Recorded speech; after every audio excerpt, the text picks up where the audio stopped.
Welcome to politics. I know you've stayed out of it for about 175 years, actually, when you consider the publication you're working for.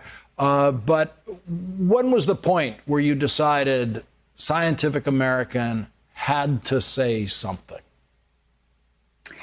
Well, we started talking about this editorial a few months ago. And of course, it's a big deal. You know, 175-year tradition, you don't break that lightly. So we took the decision very seriously, but it was unanimous and it was immediate.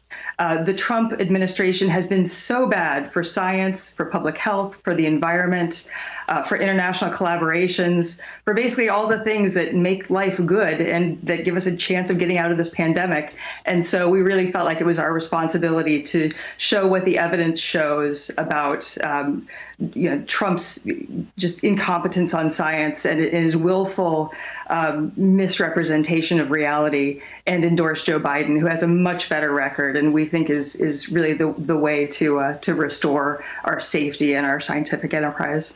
Was it the president's handling of the coronavirus that was the determining factor here? Yeah, I mean, that's just the most recent part. And obviously, it's the most deadly. It's the most terrible.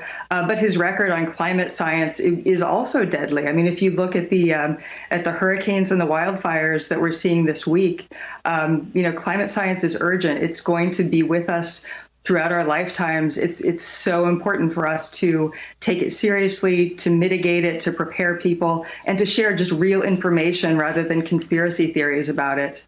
But that's, they're just throughout the Trump administration, he's been dismantling scientific expert advisory boards, pulling us out of international agreements, and just spreading conspiracy theories and misinformation. And the whole purpose of science and scientific journalism and journalism is to share what we actually know about the world. So in all these ways, he's just contrary to our mission at Scientific American.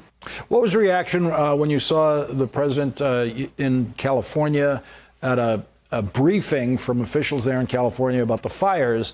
And the Secretary of Natural Resources did 30, 40 seconds explaining to him the dramatic increases in temperature that California has been suffering under that have been fueling the fire, to which the President of the United States just said, it's going to get cooler, meaning winter is eventually coming. It's just breathtaking. Every time you think he can't be more wrong, he finds a way to be more wrong than he was before.